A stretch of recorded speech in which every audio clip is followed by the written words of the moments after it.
नमस्कार. आज आपण बनवतोय शाही पनीर मिक्स. पनीरची शाही भाजी. बघा, अगदी हॉटेलसारखी होणार. त्यासाठी हा कांदा आहे, 2 कांदे मी चिरून भाजून पेस्ट केले. त्यानंतर एक टॅमॅटो प्युरी केलेली आहे, पनीर, मीठ, तिखट, आलं लसूण पेस्ट आणि कोथिंबीर. आणि सगळ्यात महत्त्वाचं म्हणजे आहे हा सुहाना शाही पनीर. हा मिक्स मसाला आणायचाच नाही, त्याशिवाय हॉटेलसारखी डिश होत नाही. एकदा नक्की करा याप्रमाणे. याचं पनीर आपण काढून घ्यायचं, जास्त काढायचं नाही. त्यानंतर कांदा मोठा गॅस करून कांदा करतो. माझी कढई पातळ असल्यामुळे पटापटा त्याचे मसाले भाजले जातात. ती पातळ कढई असली ना ती वेळ लागत नाही. आता 5 मिनिटं तरी कांदा चांगला बदामी रंगावर तळून घ्यायचा. आणि टेस्ट असल्यामुळे लगेच भाजला जातो.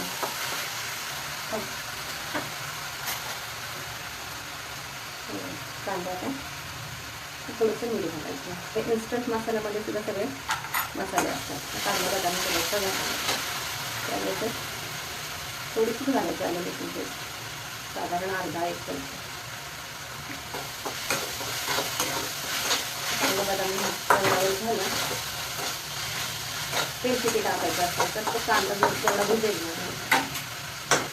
कांदा आपला चिकटला नाही पाहिजे याप्रमाणे तेल घालायचं. म्हणजे भाजीला टॅमॅटो प्युरी असं चांगलं परतून घ्यायचं.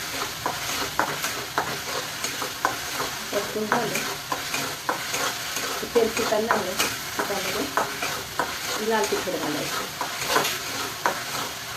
ऑलरेडी त्या सुहाना शाही पनीर मिक्समध्ये सगळं असतं. फक्त हा दुधात मिक्स करायचा मसाला. दुधाची चाई घेऊन मसाला मिक्स करायचा. पण हा मसाला तुम्ही नक्की आणा आणि त्यावेळेस ही भाजी करून बघा. अगदी हॉटेल स्टाईल होते. त्यानंतर चांगला शिजवून घेतलेलं आहे.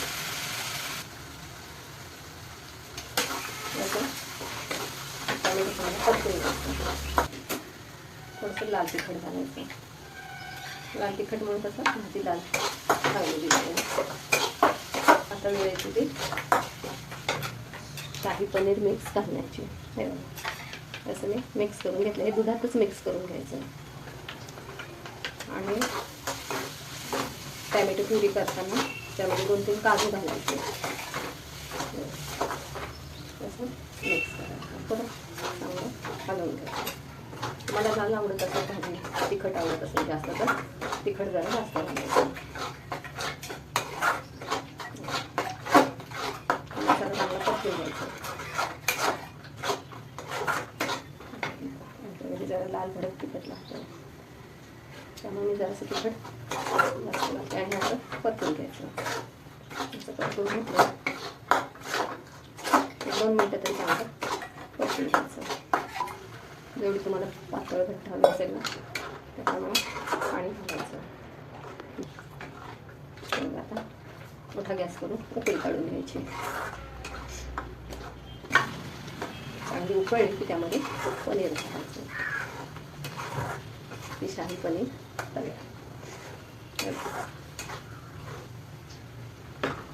जसं जसं तुम्ही उकळेल तसं ते त्याचं चांगलं 5 मिनिटं शिजवून घ्यायचं आधी. आणि मग त्यानंतर हे पनीरचे तुकडे गरम शाही पनीर तयार. एकदा नक्की करून बघा. पण हा शाही पनीर मसाला नक्की वापरा. डिश आवडल्यास लाईक करा, शेअर करा, सबस्क्राईब करा. थँक्यू.